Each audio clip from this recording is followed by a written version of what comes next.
Hello दोस्तों, welcome back to my channel. और आज हम आए हुए हैं भाई अपने खेत की तरफ। और भाई मैं तुम्हें अपने खेत का नज़ारा दिखाता हूँ। ये देखो भाई कितना बढ़िया है। ये पहले मुर्गी फार्म हुआ करता था, लेकिन यहाँ का पूरा खाली कर दिया भाई। ये खाली करके चले गए और पता नहीं कहाँ क्या हो गया। ये मुर्गी उर्गी का खाना वाना पड़ा रहता है यहाँ पे। भाई देखो एकदम हरियाली वरियाली सी हो रखी है। और आज मैं बहुत ही ज़्यादा खुश हूँ क्योंकि मैं जाने वाला हूँ अपने नानी के यहाँ।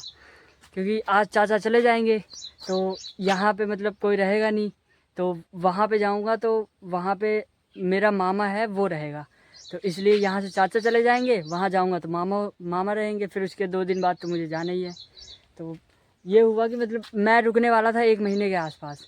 तो हुआ ये कि पापा की लीव जो है वो नहीं लग रही है। मतलब कंपनी में उन्होंने बोला था कि मेरी लीव लगा देना, लेकिन उन्होंने नहीं लगाई। तो उसके बाद फिर उन्होंने सोचा कि चलो 2-3 दिन के बाद चल देंगे, फिर उसके बाद वहाँ जाके अपना बात कर लेंगे। लेकिन अब कोई बात करने का फ़ायदा है नहीं। लेकिन फिर परसों में हम जा रहे हैं। तो फिर भाई अभी परसों का टिकट करवा रहे हैं पापा। तो भाई परसों निकल जाएंगे हम दिल्ली की तरफ। और फिर मेरे हिसाब से इतने दिनों का गांव का व्लॉग आएगा और नानी के यहाँ का भी जो बनाऊंगा वही आएगा। तो भाई अभी तो मैं ऐसे ही घूमने आया हुआ था, चाचा भी साथ में थे। तो चाचा अभी किसी काम से गए हुए हैं और मैं यहाँ भाई यहाँ घूम रहा हूँ। ये देखो, ये हरियाली वरियाली देख रहा हूँ। ये सब गेहूँ वेहूँ लगे पड़े हैं यहाँ पे। ओह, अभी चलेंगे घर पे, देखें क्या हाल चाल है, मम्मी ने क्या क्या किया हुआ है, मतलब क्या क्या चीज़ें कर रही हैं। दोस्तों अभी मैं जस्ट पहुँच चुका हूँ अपने नानी के यहाँ। और नानी के यहाँ मैं पहुँच तो मेरे हिसाब से 12 या 1 बजे ही पहुँच गया था। लेकिन फिर मैंने व्लॉग नहीं बनाया उस टाइम पे, क्योंकि मैं बहुत ज़्यादा बिजी था। मतलब वहाँ से सामान लाना उतरना। फिर मैं तुम्हें एक चीज़ बताता हूँ कि मतलब मेरे चाचा का ऑरा कितना है। ऑरा ये था कि मतलब मेरे वहाँ से यहाँ तक का आने का कोई सवारी वारी तो मिल नहीं रही थी।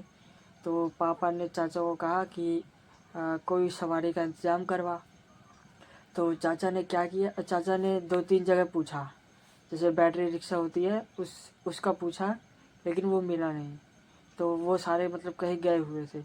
फिर उसके बाद चाचा ने एक जगह फ़ोन लगाया और फ़ोन लगाने के बाद 5-10 मिनट के बाद आ गई सीधा। कोई कार थी, पता नहीं कोई सी थी, मेरे को याद नहीं है। कार लेके आ गए वो सीधा हमें पहुंचाने के लिए। सीधा चाचा ने कार मंगवा दी। बहुत अच्छी चीज़ है। तो भाई मेरे चाचा का ऑरा ही इतना है, ठीक है। फिर उसके बाद हम इधर पहुंच गए थे। तो यहाँ पहुँचते ही मैंने सोचा कि चलो 2-3 घंटे सो लिया जाए, क्योंकि मैं उस दिन रात को जागा हुआ था। तो मैंने सोचा शादी के दिन जागा हुआ था, तो मैंने सोचा चलो 2-3 घंटे सो लिया जाए। क्योंकि वहाँ से आने के बाद भी मैंने सिर्फ लगभग 2 से 3 ही घंटे सोए थे। उसके बाद फिर उठ गया था और उठने के बाद व्लॉग बनाना शुरू कर दिया था। तो इसीलिए मैं सोचा आप चलो सो लेते हैं। और नहीं तो मैं अगर व्लॉग बनाता तो फिर मेरी नींद भी पूरी नहीं होती और आंखें भी लाल होती है। तो भाई ये है नानी का घर। और नानी के घर पे डला हुआ है सीमेंट है या मोरंग है, मेरे को पता भी नहीं है। ये मोरंग है। और यहाँ पे भाई ईंट वीट रखी हुई है 3-4 जगह। और भाई यहाँ ये वाला नल बिगड़ चुका है। जो मैंने पिछले व्लॉग्स में बताया हुआ था। ये वाला चल रहा था, लेकिन ये वाला नल बिगड़ चुका है। और एक इधर नल है वो चलता है बस। फाइनली दोस्तों खाने का टाइम हो चुका है और हमारे पास आ गया